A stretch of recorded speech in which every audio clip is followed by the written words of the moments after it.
What is going on, guys? Welcome back to another episode of the Virtual Boot Room. And the fact that I am starting this off, that gives you the hint that Colin has once again failed to show up. Now, we did have a discussion today, and he did say he was going to come. So, let's all hit him up on Twitter, at FM_Yank, and just say, where have you been? But don't worry, I've replaced him. Now, granted, I've replaced him with someone who's managing Manchester United on YouTube, so he does have some issues, so bear with him.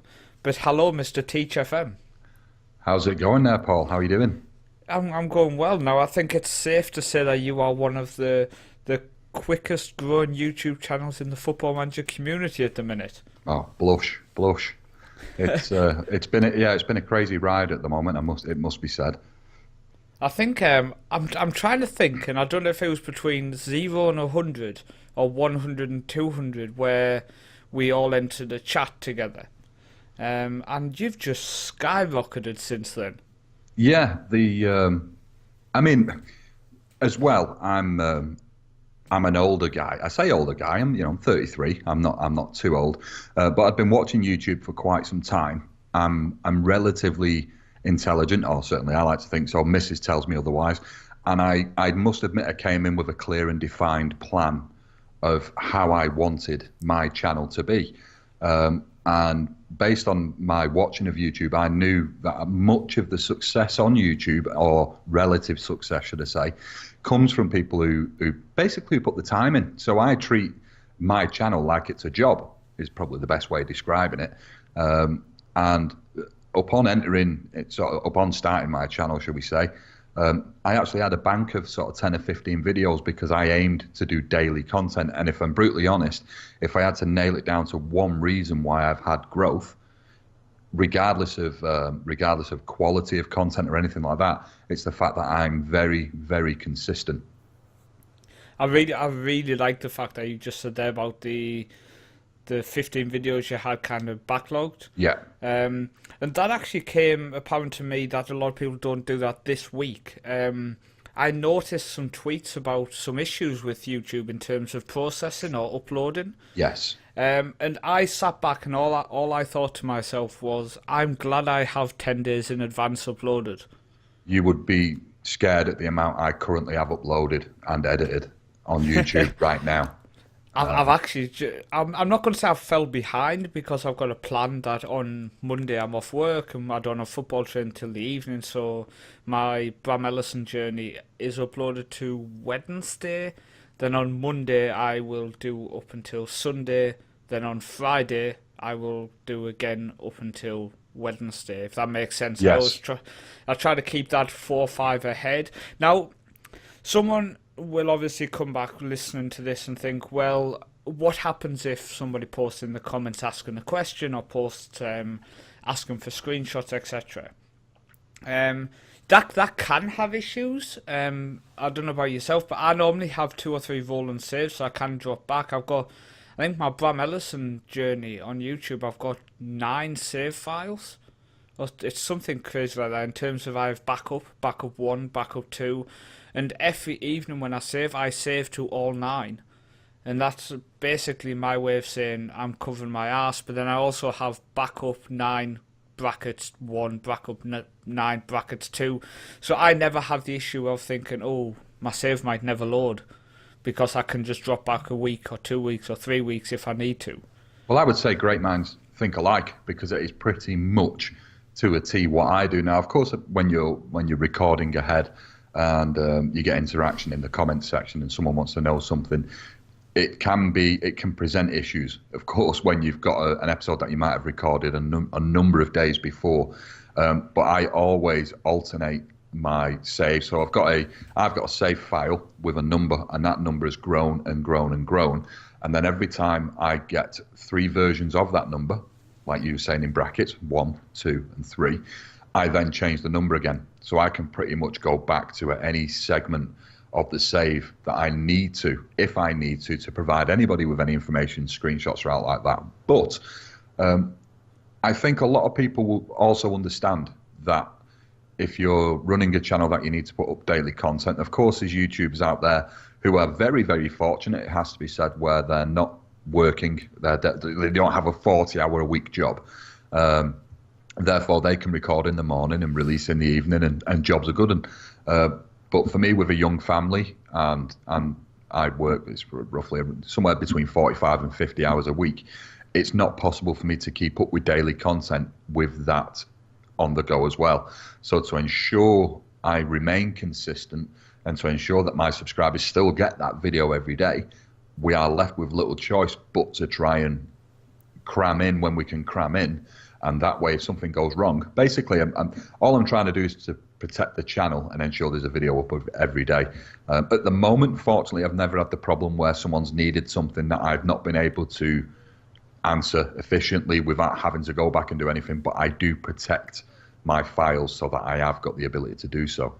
I think normally it's more of a suggestion or a question, isn't it, as opposed to a screenshot you get asked, for example. So you can normally do it like if people maybe ask a question or whatever, you can always answer it because you always kind of remember what's happened and stuff. Yes. Apart from the other day, someone commented on like episode 5 or something of my series with a tactical suggestion. And I was going to bear in mind that I think it's episode 69 I've just recorded. Yeah. So I was thinking, do I comment and say thanks for the advice, but pretty much it just doesn't help. I'm sorry, but thank you. Yeah. Thanks for watching. I mean, I think it's tricky, of course, you come to transfer time and maybe people are putting suggestions forward, etc.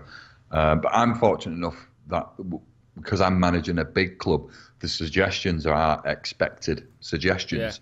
Yeah. Suggestions that I've already visited myself throughout the game and for whatever reason have agreed with or disagreed with or made an attempt to make that sign in, etc. And pretty much as soon as someone puts in the comment, for example, why don't you sign Harry Kane? I can say, well, I've tried. I've approached Tottenham. And as we all know, dealing with Tottenham can be a nightmare. They wanted X amount of money, and that was that deal dead. So it does sort of work out in my favour managing a larger club. I think if I was managing a smaller club, when it got to transfer time, I would probably not be as far ahead in advance because I'm pretty sure there'll be much more knowledgeable people watching than I would be at a lower league level, if you understand me. I mean, there'd be people who know better players than I would. So I would certainly try and factor that in, I think, if I was recording. Just to confirm, I have not tried to sign Harry Kane at Darlington, Barrow or Southend. And if you suggest him, just jog on. Because it's not going to happen. I can dream. But let's go to your save of choice at the minute. Now, I remember in season 1, you were unsure if the save was going to continue. You didn't know if it was a beta style, a one save wonder. But you're now into season 3. So what's the motivation and what's driving you? Is it the following, the fact that people are really getting into the save? I think between the fact that it's getting good views, it's got a good following, I get a relatively decent amount of interaction in the comments and via Twitter as well. But ultimately, in season 1, especially when, of course, I'm Manchester United, I'm sure people have gathered that by now, but in season 1, with you only being in the Europa League, excuse me, you do then, well, I won the Premier League. And of course, your door's wide open to, well, hang on, I can carry on here and try and win the Champions League. And spoiler alert, season 2, it didn't happen.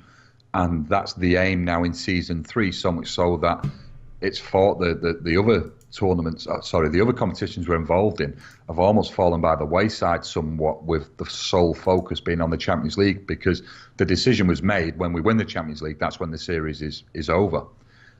So not that I want to end the series, I think it's a nice and justified ending if we win the Champions League, but ultimately I need to ensure that that is the goal that we go for every year. The great thing about the save is I've focused heavily on youth, that as it goes, the longer I'm in there, the better it is, because we get to see how these young lads develop that have came in from the time when the game started. We have the young twins Arby and Rashawn Williams, Callum Gribbin, of course, Angel Gomez. I've got some great talent that I think had I have ended the save by the end of, say, season 2, we would never have really seen them progress to the players that they have already become to be now in season 3. And that's what's heavily rewarding about carrying it on. So have you invested time in the youth side of it now, in terms of the coaches, in terms of the spending time deciding the individual training, or are you leaving that to the other staff within the club? I focus heavily on the first team training, so I've always I've played Football Manager now for 20 years. I started playing with Championship Manager. In fact, before Championship Manager, I remember having a game called Premier Manager. It was on a floppy disk. Yeah, I remember that. And you got a little wheel. Do you remember the little wheel? Because you had to put the code in to make sure it wasn't a copied game, etc. You had to spin the disc and it gave you a code. But yeah, and because of that, and because I'm sort of very well versed in Championship Manager and Football Manager, I've always sort of micromanaged my teams myself. However, when it comes to youth, that is something I leave to the youth coaches. However, I did employ the coaches to work with the youth, and I purposely went and employed the likes of Nemanja Vidic, Paul Scholes, Rio Ferdinand, etc., in a bid to have the players coached by seasoned United players who had endured success at the club. I know that's very much a mythical fantasy thing in my own mind. That's good. I love the idea. I would rather do that than bring in, say, the world's best youth coaches, but them not have an attachment to either me or the club. I agree, and I think it adds a bit to the same in terms of you bringing the legends back, as you say. It's kind of it's like a, as you say, it's kind of mythical. Is that going to have any effect within the game of Football Manager? Probably not. I know it does have an effect when they're coached by internationals.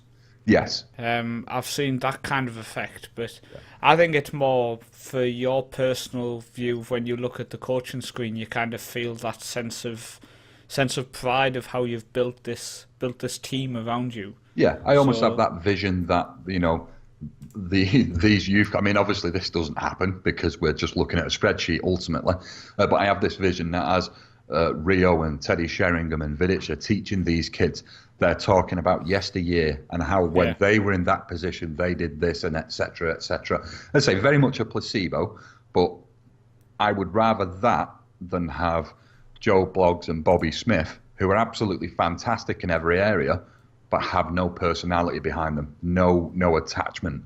So as I say, it's something that I do. As I say, I'll manage my senior squad. I will go very in depth with training of the senior squad. However, when it comes to the youth, I sort of just try and instill a little bit of experience, and then hopefully leave them to it. But one thing I've always done with youth, and you see it in my series, The Fergie Way, is I introduce the youth to the first team as soon as possible to get that exposure, because I'm a huge believer in the players will develop more being part of the first team than they would being part of any youth setup. I think I agree with that. I mean, I think it definitely depends in what league you're in, because there's certain nations like Spain, like Norway, for example, where you've got the reserve teams are playing competitive football. Yes. And in them instances, if you can control it, then giving a 16 and 17-year-old a chance to play for your B team, maybe 2 divisions below, it's great exposure to, as you say, first team or competitive football just in general. Yes. Then you slowly ease them up. But in England, the reserve team, the junior, the under 21 or whatever it even is now, there's no competitive edge to it because it means nothing at all. So I definitely think bringing them up to the first team it's good, it's exciting, it almost kind of makes you feel like you want to create your own class of 92 as well, which then makes the save an even longer term journey. I mean, is that something you've looked at and thought, oh, all of these have come through at the same time? I mean, ultimately, that's the premise of my series, The Fergie Way, being based on the fact that Sir Alex did bring in this crop of youth. And rather than me having my own youth that come through as regens, let's say, I wanted to start the game and take those younger kids that were there at the very beginning, your Foster Mensahs, Twins Arbe, Callum Gribbin, these kids, and push them, force them into the first team. I mean, there's no better feeling than seeing your 17-year-old grab a goal, an important goal at that, you know. I completely agree. So I think well, I've got, obviously you talked there. You were talking about how you've got a backlog of episodes, and you've got your plan. It's gone from, as you said, the first season where you've kind of thought, am I going to continue it? Now you're looking ahead into the youth side of it. But are you doing anything away from the YouTube save? Have you got anything on the back burner which you plan on bringing to YouTube? Absolutely. I mean, of course, because my series, My Save, has a ceiling, and of course the ceiling being the Champions League, that could drop at any moment. And not at any moment, of course, at the back end of any season. So I have midway through. Screw you. Yeah, screw it. We'll just win. But therefore, because I don't have a defined end, so we've not said at the beginning of season one we're going to do it for 3 seasons and that's it. We basically said when we win the Champions League, that's it. So that could come this season, it could come next season. So I have ideas bubbling around in my mind at the moment, and 2 or 3 of them are pretty concrete, and maybe a couple of the other ones are a bit weak until I can maybe build a bit more of a story around them. But yes, certainly there will be. Ultimately, one day the Fergie way will end, and the following day the new one will begin. Whatever the new save will be, it will be literally the following day. And this comes back to having the banked episodes, so that when it gets to a point where I'll personally know that's the series done with, I will hopefully have 10 days, maybe 14 days to sit down, dial in the save that I want to do, the story I want to bring, and then, of course, start the wagon again. Get recording, get my thumbnail, get my artwork, get my descriptions, my administration, get everything ready, so that when the day the Fergie way ends, the new series arrives the next day. Because Fantastic. ultimately, I want the daily content. I want to be doing daily content. I mean, I think I've recently, just a couple of videos ago, was my 50th day on YouTube, and it was my 50th episode for my channel, as well as, of course, doing the likes of This With Yourself. I do bits for FM Scout, etc. So ultimately, in my first 50 days, I mean, I must have already done maybe 60 items of content that have been live. So it's and I don't want to stop. I don't want to slow that process down. So I want to be able to just go, bam, there's the end of one, boom, there's the beginning of the next. I think it's definitely a great way to have it. As you said, it's the backlog. The backlog definitely helps you. You know when the content's ending, you know when the next content's starting. Yes. So as you said, you haven't really got a plan for the next series yet, but there's a few things you're considering. Are you playing anything offline, or is it just focused on the Fergie way at the minute? Totally focused on the Fergie way, and there are reasons behind that. One is time, because time's a very precious commodity, and as I say, when you're family and working and everything else. But secondly, I didn't want to start a private save that I enjoyed more than the Fergie way, because I feel that would come through in my content. So if I have a great idea to play something offline, a save personally for myself, the likelihood is it wouldn't be personally for myself. I think now, having done YouTube, and obviously I'm still very new, I'm a couple of months in, but playing FM's different when you're on YouTube. It's impossible to play your own save offline. You have to show people it. I'm documenting now. So I've played Football Manager for 20 years, and I've always played. Growing up, there was me and there was my brother. My brother was a couple of years older than I, and then we had a very good friend, and there was us 3, and we always played it growing up as kids. And then, of course, things change, move on. I live in a different country from my brother now, and I've still carried on playing Football Manager. Always have done, by every year. Some years I've played it much more than others. Most years I just sit here and just play Football Manager constantly. But for the last few years, you can be in that game. You know that you can be in that FA Cup game where you're the underdog massively, and you've been getting beat 1-0 since the first minute, and you've never really been in it. And then your right back manages to score a screamer from 30 yards. But when you're sat on your own, there's nobody to tell. And for the last, I would say, 15 years, well, maybe 12 years, I've had nobody to tell. Whereas now, I tell YouTube. I document. Yeah. I'm not just playing Football Manager and recording it, the way I view it is I'm documenting each and every journey I take in Football Manager, and I now feel as though I can instantly tell someone about. Now, of course, I could phone my brother after something's happened in Football Manager the next day and say, "Oh, you never guess what? This happened yesterday." But there's that instantly being able to look at the camera and say, "Did you just see that? I just seen it. Did you see it? That was crazy," etc., etc.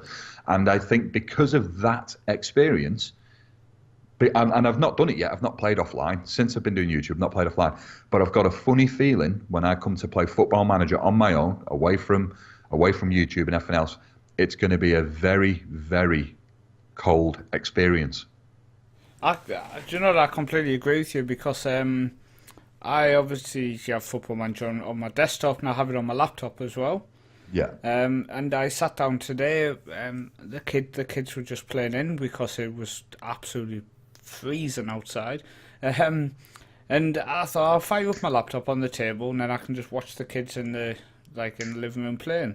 Yeah. And I start taking screenshots as I'm playing. I'm thinking maybe I can document this on my website and stuff. And then I started thinking, do you know what?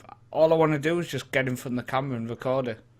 Yeah. And I think, as you say, it's kind of, once you've done it, you just want to keep doing it. And I think that's fantastic that you get to hear somebody else. And the fact that I get to hear you with the passion that I have for the game. And the passion that I have for recording the game and just being able to sit down and go, look at what I've just done, guys. Check this out. And that type of thing, that's what drives me to record every video. Just the chance to say, check this out, I'm having a stinker. Check this out, I'm having a really good time. But either way, I'm loving it. Absolutely. And I think the biggest win I've had from being on YouTube, and like you said earlier on in the podcast there, I've suffered fantastic growth. You know, I mean, there's been many a creator who's commented straight away and said, "Wow, never seen anybody come on the scene and grow quite as quickly as you have," and etc. And that's all been very nice. But I think the best experience of it all is the fact that it's ultimately changed the way I not just play FM, but the way I feel about playing FM. The fact that I now, so for example, and you'll go through this as well yourself, Paul. You've just played you've just recorded, you've finished recording, you've got 3 games to play. Those 3 games that you play off camera won't be anywhere near as exciting as the 3-0 loss that you've just suffered in the episode, and it's because you're involving what is essentially anybody who wants to click a button. It becomes, once again, it goes from being a wide and open experience that you're having to a very closed off and a very solidarity sort of version of Football Manager. So, yeah, I think that's probably the biggest win for me has been the fact that it's almost changed the way not the way I play. I mean, Football Manager is a funny thing. Everybody plays it differently. There's no right way and there's no wrong way. We all love it for our own way that we play it. But my view of playing it has changed, and that's what's been the biggest win. I think I've got great with going on to the next segment. Wait for this. So as you say, your view of it has changed. Yes. So how would you go about explaining your route into deciding the identity of your team when you take charge of a team? And I think we can look at Man United, but maybe look at previous saves as well. When you take charge of the team, when you first get to look at the team's squad, the facilities, the finances, how do you go about deciding your short-term and long-term identity? Well, it's quite funny because I think as a Football Manager player of so many years, we already have an identity, even if we didn't think that we did. And by that, I mean, my identity, let's say, for Football Manager is I have always focused on youth that already belong in the club. And when I say already belong in the club, I don't like scouring for regens and ripping off every small club that I can to take their best player. In fact, I hate it. I detest it.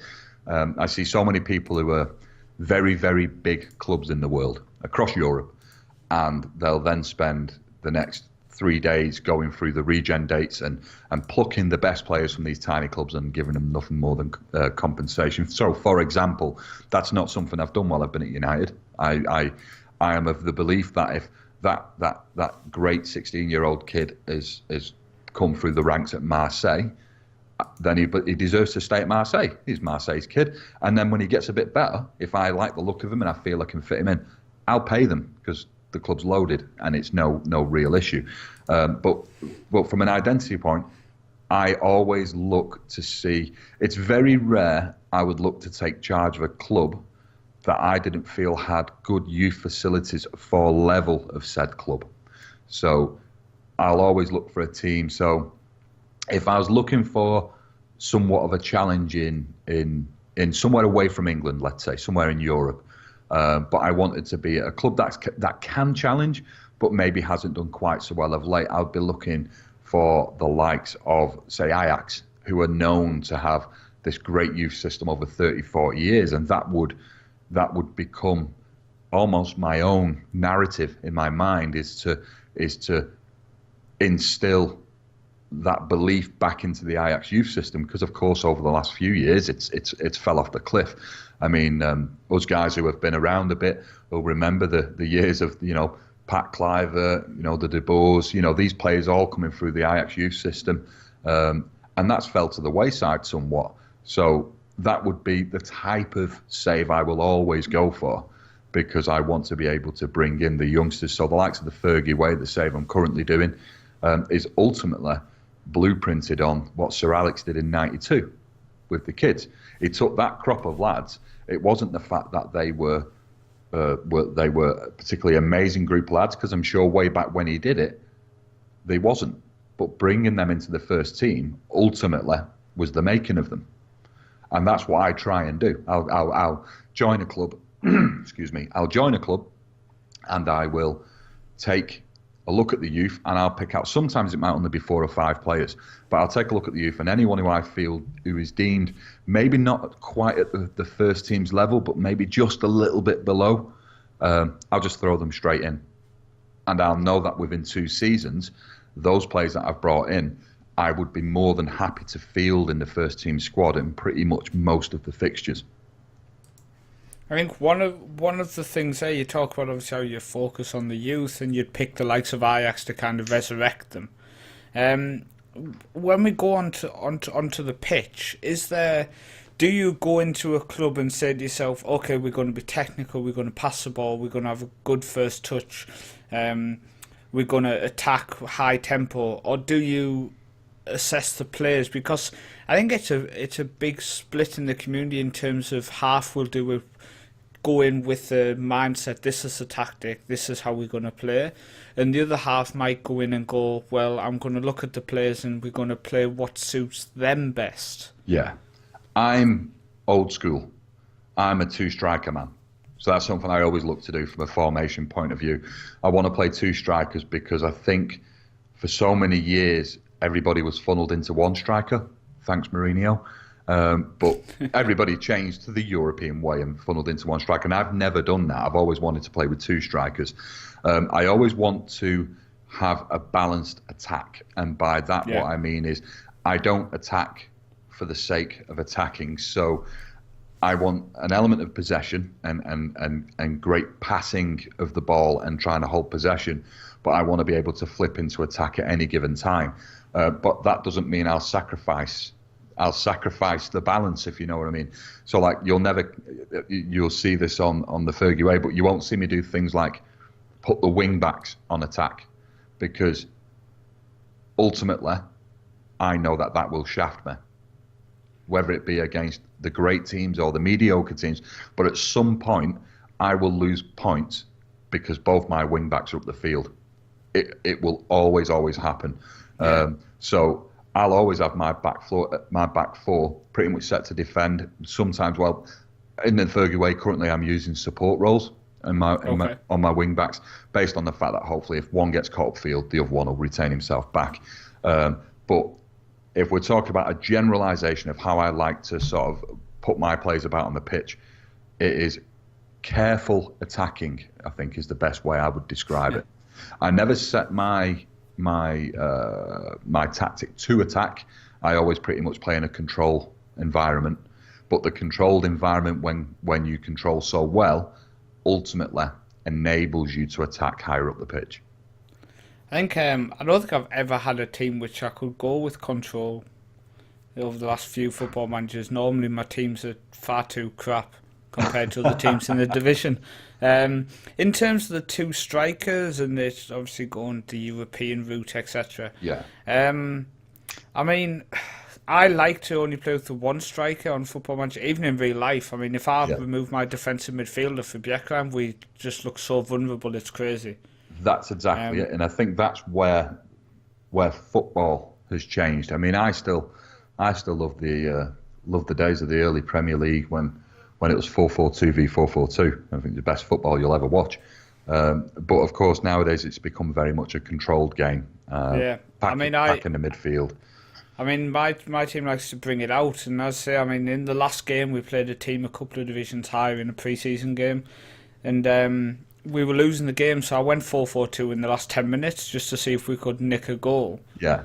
And the amount of possession they had in the gap between midfield and defence it was too much. They ended up just controlling the game. Yeah. So I often find on Football Manager, if you I'll never play two advanced forwards, let's say. I'm known to play a false nine or a complete forward along with an advanced forward / poacher, dependent on the players available to me, but that's what I'll look to do. And I often find that if I take my false nine / complete forward and actually have him man mark a central midfielder from the other team, it actually you still have the ability to have two strikers when attacking, but it forces him down the field. No, that's a great idea. Always done it, and it works an absolute treat. I know if I'd play like a 4, my go-to tactic has ever been since Football Manager 15, when I did a 4-1-4-1 very defensive tactic with AFC Wimbledon. Yeah. And it was a post which was asked by Sports Interactive for me to do, in terms of because people were saying on FM15 defending was impossible. There was issues with the match engine, etc. Yeah. So I took AFC Wimbledon at their request, and in 2 seasons I got 52 clean sheets.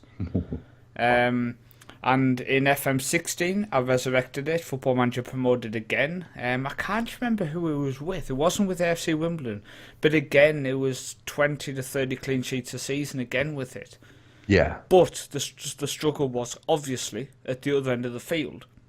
We were very solid, and we were nicking games 1-0, 2-1 when we did concede. But them 1-0s quite often became 0-0s when your team just couldn't get the goal. And often that was because my single lone striker was just getting marked out the game. They would they would play the 4-4-5-1. Their defensive midfielder would just man-mark my striker. Yes. So I actually started doing what you saying there, and I got my striker to man-mark their defensive midfielder. So they were almost man-marking each other. Yeah. But it dropped him back, and the link-up play became a lot nicer because he was dropping deeper than a standard deep-line forward would. Yes, absolutely. And that ended up starting a lot more play in terms of him collecting the ball, then spreading it out wide. And I don't know if it was a bug in Football Manager. I've tried it on this year's again, and it works a little bit, but man-marking the player who is man-marking you seems to confuse the match engine. So I've not really used him much because I started to think, I think this is a bug, because he just seemed to lose me a lot more than he did previously. Yeah. So I've stopped using it now because I don't like to use exploits in the game. Oh, no, no chance. Yeah. So as soon as I saw it start to become a bit like, oh, he seems to get a lot more freedom now, I've stopped doing that, and I've actually trying to play a bit more of an attacking tactic at the minute, which is scaring me a little bit. I mean, do you remember the corner exploit last year, or was it the year before? Yeah, I hated that as well. I purposely played short and stuff just to avoid it. And you see people on Twitter and Facebook or whatnot saying, oh, look at my team and how fantastically well they did. It's like, all right, how many goals they scored from corners? There's a lot of exploits, and there's a lot of people exploiting them. I'll tell you about when we've finished. Yeah. But it's a frustrating thing, and I think one of the most frustrating things, though, to myself is the rants that people go on, because this game is so technical, and the fact that people expect it to come out perfect. I think it's people live in like a dream world to think that's even possible.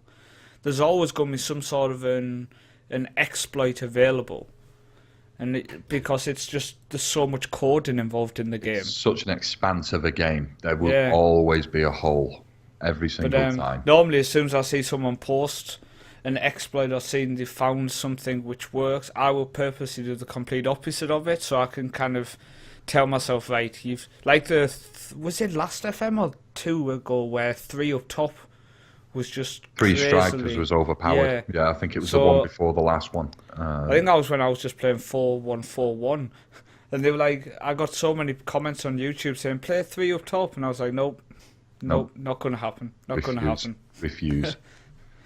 But it's been nice to get to know you today. Oh, you too.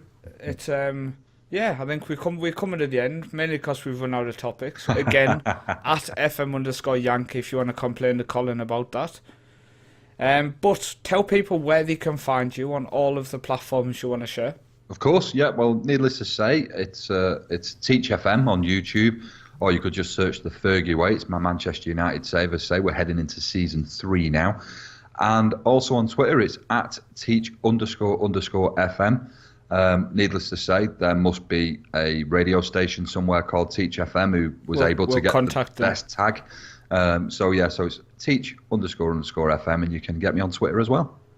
Fantastic. And if people want to search his channel, it is youtube.com/channel/UCI2BXMBUZ. I hate the bloody things. Do you know what? I changed it. So it was youtube.com/TeachFM, because you can do so after so many views or whatever it was, and it just won't come into play. I know it said to me as well. It said I could do it. Oh, it does work. Oh, well, there you go. If I do youtube.com/C/TeachFM, it works. Oh, there we go then, people. YouTube. I know mine said it the other day, but every time I click confirm, YouTube was having one of them days, and I've just not gone back on to do it. Also, I couldn't come up with a name in terms of the Northman was taken. Right. And I was thinking, do I call it Northman Gaming and Vlogs? Do I call it the Northman? I couldn't come up with it because my channel identity is still growing, so it's like I'm still trying to decide. Yes. Maybe that's why I've not made it on your featured channels list. Yeah.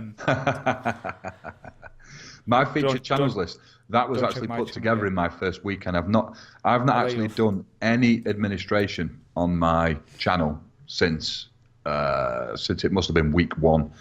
And I know you got the featured and the related and everything else, and I do keep meaning to go back in there, but I know we keep saying how I'm banked ahead and I've got episodes. It gives me freedom and time. It only gives me freedom and time to record more. I still don't have the time to do the nitty-gritty bits and pieces that I sort of should be getting on with, and it's definitely something I need to go and view. I think it's trying to not balance your workload, but quite often you kind of get sucked into just the video creating, and you sometimes forget the extra. Like only yesterday, I finally signed up to Social Pilot, which is a great bit of software. And this is a recommendation for anyone listening to the podcast who has a blog, YouTube, just a general FM, Facebook page maybe and stuff. Social Pilot is it's free software. You get 10 posts a day for free. Any more now, you've got to pay for it. I think it's $9 a month, and basically it's where you can kind of schedule posts and stuff. Oh yeah, I might have to look into that. It's linked to my Facebook pages and my Twitter account, so I can just kind of type up check out my latest video, blah blah blah blah blah, and then just schedule it for like 2:30 in the afternoon to go out on Twitter and my Facebook page. I think it's fantastic because I mean, as long as you don't just copy and paste every single one and customize each one, then I think it's a nice way to put out a couple of tweets during the day while you're at work. Totally. I've just wrote that down because I'm going to go straight on and have a look at it. But yeah, it's nice. I've got it saved on my task.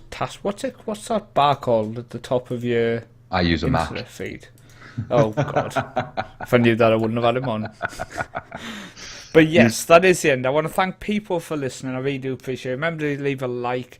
Remember to comment if you're on SoundCloud. If you're on iTunes, leave a review. It means a lot as we continue to rebuild the Virtual Boot Room, the Football Manager podcast. But I want to thank you again, Mr. Teach FM, for coming on. You're more than welcome, and thank you for having me. And most of all, thank you to everybody who tunes in and listens. It really does mean a lot to myself and Colin, even though he can't be bothered to be here. Let's play the music and see us out.